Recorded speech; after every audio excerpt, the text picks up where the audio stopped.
Hello बच्चों, कैसे हैं आप लोग। आज तालाबंदी के 1 महीने 5 दिन हो गए। काफ़ी लंबा समय हम घर में रहे, आप भी घर में हैं। कुछ लाइनें पहले मैं बोल देता हूँ अपनी तरफ से। ये पहली बार देखा उल्टा खेल कुदरत का, ये पहली बार देखा उल्टा खेल कुदरत का, कैद हम पिंजरे में चिड़ियों का उड़ना यारों। कैद हम पिंजरे में चिड़ियों का उड़ना यारों। आज इंसान अपने हाथों ही हारा खुद को, आज इंसान अपने हाथों ही हारा खुद को। रहे इंसानियत जिंदा, दुआ करना यारों। अपने अपनों के लिए, माँ बाप बच्चों के लिए, अपने अपनों के लिए, माँ बाप बच्चों के लिए, सबको रखना संभाल, घर में ही रहना यारों। बच्चों, हम सूरदास के पदों को पढ़ रहे हैं। आज दूसरे पद की बारी है। प्रसंग वही है कि कृष्ण मथुरा चले गए हैं और गोपियों का बुरा हाल है। ब्रज में विरह की अग्नि में धधक रही हैं। ऐसे में कृष्ण ने अपने विद्वान मित्र उद्धव को ब्रज भेजा है गोपियों को निर्गुण ब्रह्म का संदेश देने के लिए। मन की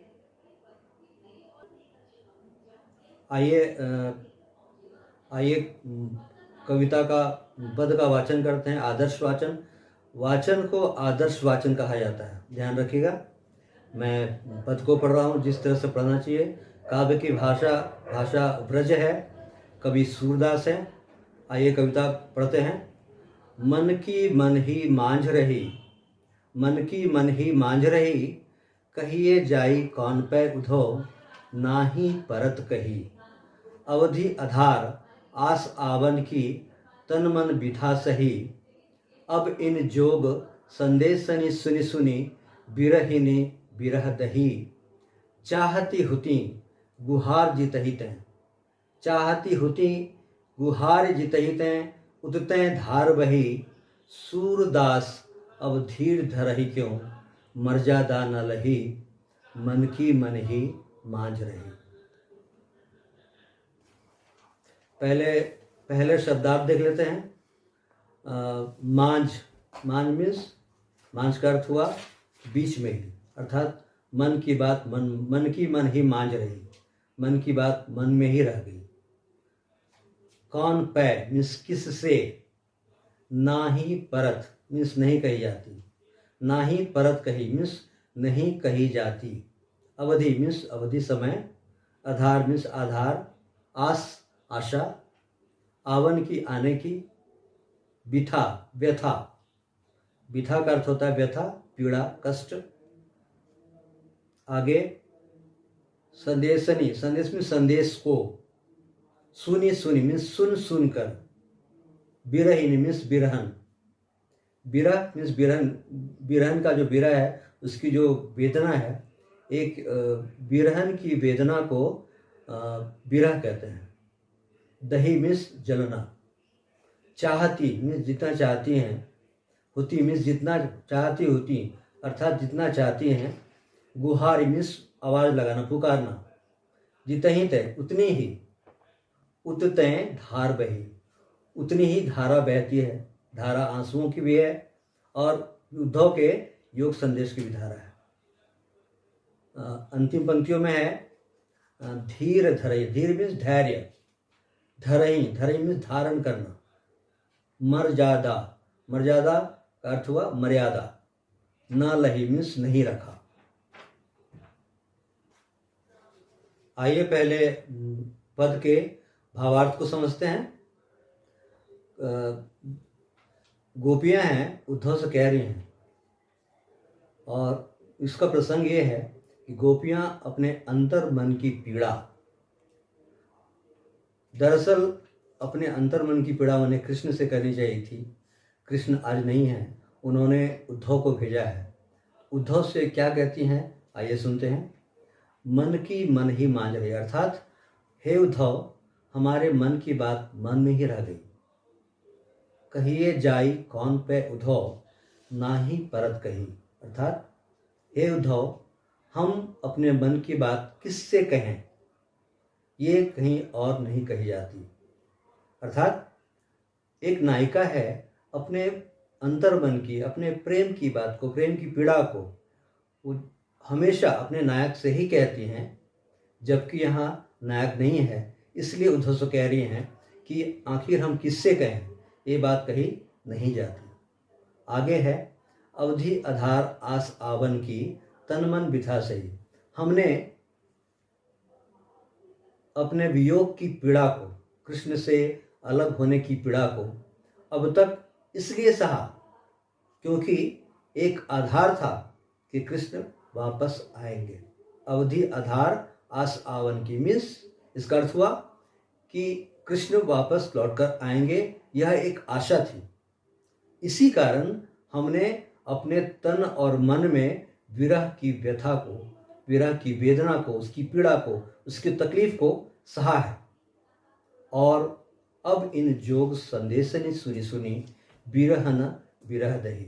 यहाँ पर कहती हैं गोपियाँ कि अब आपके योग संदेश को सुन सुनकर, आपके योग संदेश को सुन सुनकर हम बिरहन जो है, गोपियाँ, बिरहन दरअसल कहते हैं एक नायिका है, नायिका के प्रेम की जो तकलीफ है उसको विरह कहते हैं, और विरह को सहने वाली जो है उसको विरहन कहते हैं। इसके अलावा इसका दूसरा कहीं कोई अर्थ नहीं है। तो गोपियाँ कहती हैं कि आपके योग संदेश को सुन सुनकर हम बिरहन हैं, हमारी विरह की व्यथा इतनी अधिक हो गई है कि अब वो धधक उठी है आपके योग संदेश को सुन सुनकर। और आगे कहती हैं, चाहती होती गुहार जितने थे। कहती हैं कि हम जितना गुहार लगाना चाहते हैं, जितना उन्हें पुकारते हैं, उतने धार बही, उतने ही आंसुओं की धारा बह निकलती है। यहाँ आंसुओं की धारा बह निकलती है, गोपियों ने कहा है। इससे एक और अर्थ है, हम ये भी जाने कि वो कह रही है कि जितना हम गुहार लगाते हैं उतना ही उद्धव के योग संदेश की धारा बहती है और हमारे आंसू बह निकलते हैं। अब समझ गए होंगे। अब अंत में गोपियाँ कहती हैं, सूरदास अब धीर धरहि क्यों, मर्जा दाना ले। कहती हैं, हे उद्धव, हम अब धैर्य धारण क्यों करें। उद्धव, अब हम धैर्य धारण क्यों करें जब कृष्ण ने ही मर्यादा का पालन नहीं किया। कृष्ण की मर्यादा ये थी कि वो हमारे प्रेम को समझते और प्रेम के बदले प्रेम देते। उन्होंने प्रेम के बदले आपको भेज दिया, उद्धव को भेज दिया, और हमारी विरह की वेदना को बढ़ाया। इस तरह से कृष्ण ने प्रेम का उल्लंघन किया, प्रेम की मर्यादा का उल्लंघन किया। इसलिए उन्होंने कहा है कि सूरदास अब धीर धरहि क्यों, मर्जा दाना ले। आइए इसके प्रतिपाद्य विषय को जानते हैं। बच्चों, किसी भी काव्य का प्रतिपाद्य विषय, प्रतिपाद्य मीन्स उद्देश्य, कवि की कविता का उद्देश्य क्या है वो परीक्षा में आता है, तो उसे कहते हैं प्रतिपाद्य विषय। तो यहाँ इस काव्य का काव्य का जो पद है, मन की मन ही मान रही, उसका प्रतिपाद्य विषय कुछ इस तरह से है। गोपियाँ अपने मन की पीड़ा को अभिव्यक्त करती हुई उद्धव से कहती हैं अनेक बातें जो कृष्ण से कहती थी, मन में ही रह गई। वो सारी अनेक बातें जो कृष्ण से कहनी थी, वो बातें गोपियों के मन में ही रह गई। अब वे सारी बातें किससे जाकर कहें। कृष्ण के आगमन के विश्वास पर, अर्थात कृष्ण वापस लौट कर आएंगे, इस भरोसे पर उन्होंने इस समय तक अपने शरीर और मन की पीड़ा को सहन किया। कृष्ण तो नहीं आए, पर उद्धव के योग संदेश को सुनकर वियोग में जीने वाली गोपियां विरह की आग में आज जल रही हैं। वे चाहती थीं कि अपनी विरह की अग्नि को, विरह रूपी आग को दूर करने के लिए, रक्षा करने के लिए कृष्ण को पुकारें। पर जहां से आशा थी उधर से योग की प्रबल धारा बहने लगी। उस धारा ने गोपियों की विरहाग्नि में घी का काम किया। उनकी विरह की अग्नि में घी का काम किया। अग्नि में अगर आप घी डालते हैं, अग्नि दहक उठती है। ठीक उसी प्रकार इनके ये विरह से जल रही थी, ऊपर से उद्धव ने योग का संदेश दिया, निर्गुण ब्रह्म का संदेश दिया, जिससे इनकी विरह की अग्नि धधक उठी। तो मैं कह रहा था, जहां से आशा थी उधर से योग की प्रबल धारा बहने लगी। उस धारा ने गोपियों की विरहाग्नि में घी का काम किया। अर्थात उद्धव तो ज्ञान योग का संदेश लेकर गोपियों को शांत करने आए थे, पर गोपियों की विरह की अग्नि इससे और तीव्र हो गई, बढ़ गई, अत्यधिक बढ़ गई। सूरदास जी कहते हैं कि गोपियां कहने लगी कि वे अब धैर्य का धारण क्यों करें। कृष्ण ने तो प्रेम की मर्यादा भी नहीं रखी। कृष्ण ने प्रेम की मर्यादा नहीं रखी, और तो हम अब धैर्य धारण क्यों करें। तो प्रस्तुत पद में गोपियों की यह स्वीकारोक्ति, जिसे स्वीकार जोड़ उक्ति, उसको कहते हैं स्वीकारोक्ति। तो गोपियों की यह स्वीकारोक्ति कि उनमें उनके मन की अभिलाषाएं मन में ही रह गई, कृष्ण के प्रति उनके प्रेम की गहराई को अभिव्यक्त करती है। यही है इस काव्य का प्रतिपाद्य विषय। आइए मन की मनी मांझ रही का काव्य सौंदर्य देखते हैं। काव्य सौंदर्य देखिए, काव्य सौंदर्य इसका उपर्युक्त काव्यांश में कृष्ण के प्रति गोपियों के प्रेम की गहराई अभिव्यक्ति हुई है। गोपियों की विवशता का मार्मिक अभिव्यक्ति हुई है।